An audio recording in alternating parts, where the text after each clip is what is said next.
Hello people, it's Archana and welcome to our channel. यहाँ पर हम लोग NTUGC net paper 1 teaching aptitude के बारे में बात कर रहे हैं और अभी तक हमने इसके 3 पार्ट्स के बारे में बात कर चुकी है और ये हमारा पार्ट 4 है जिसमें कि हम लोग ऑब्जेक्टिव्स ऑफ टीचिंग के बारे में बात करेंगे।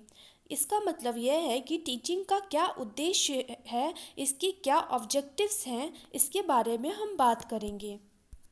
तो इस वीडियो को देखने से पहले प्रीवियस वीडियो जरूर देखें जिसमें कि हम लोगों ने टीचिंग को प्रभावित करने वाले कारकों के बारे में बात की है। तो आइए अभी देखते हैं पार्ट 4 में हम लोग कि टीचिंग के उद्देश्य क्या क्या हैं।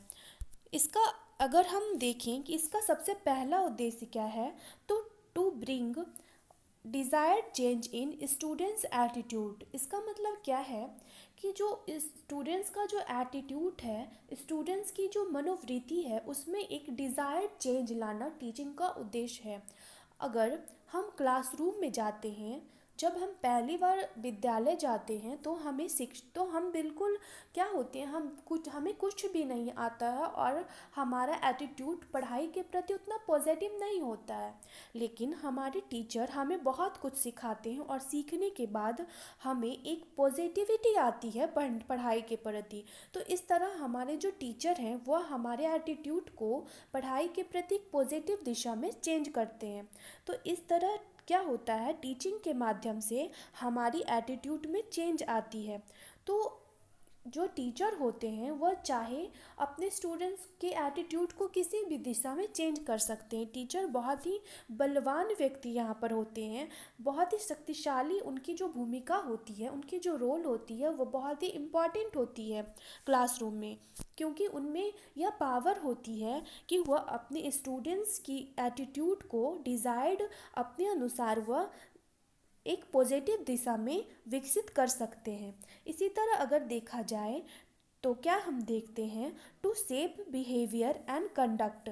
इसका मतलब क्या होता है कि जो स्टूडेंट्स का जो बिहेवियर है, जो स्टूडेंट्स का आचरण है, उसे एक अच्छी तरह शेप करना भी टीचिंग का उद्देश्य है। उसे एक आकृति देना टीचिंग का उद्देश्य है।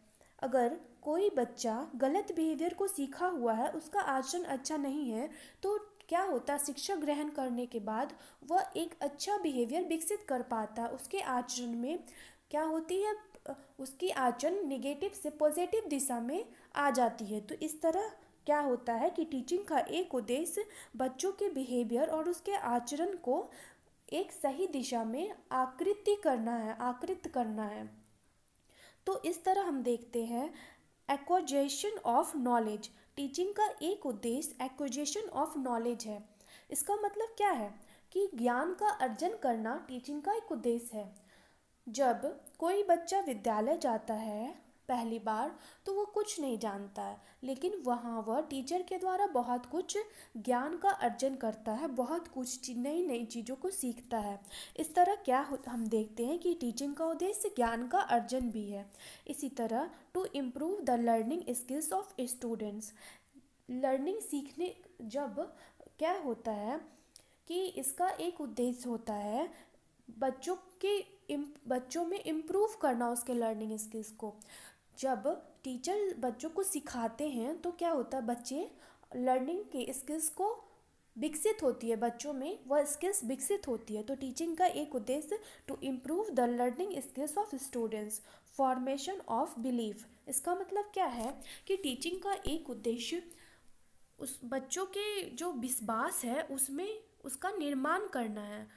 उसकी जो विश्वास है वो अगर गलत दिशा में है तो उसके विश्वास को सही दिशा में लाया जा सकता है। अगर कोई बच्चा पढ़ाई के प्रति निगेटिव एटीट्यूड रखता है तो उसके एटीट्यूड को परिवर्तित कर पढ़ाई के प्रति उसे पॉजिटिव किया जा सकता है। तो इस तरह हम देखते हैं फॉर्मेशन ऑफ बिलीफ भी टीचिंग का एक उद्देश्य है।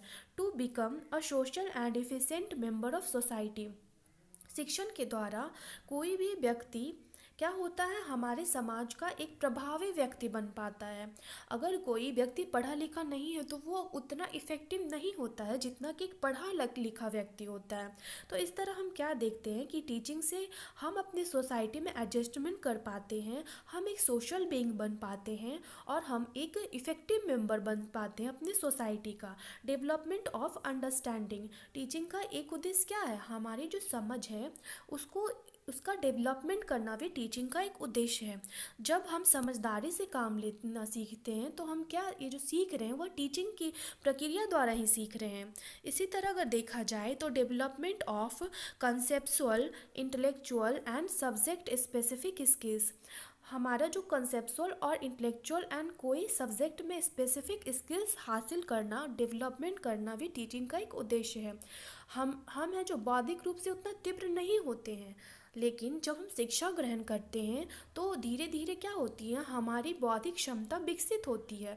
और इसी तरह कोई विशेष सब्जेक्ट में जब हमारी स्किल्स है जो विकसित होती है, तो यह जो स्किल्स विकसित हो रही है उसका कारण क्या है, टीचिंग है।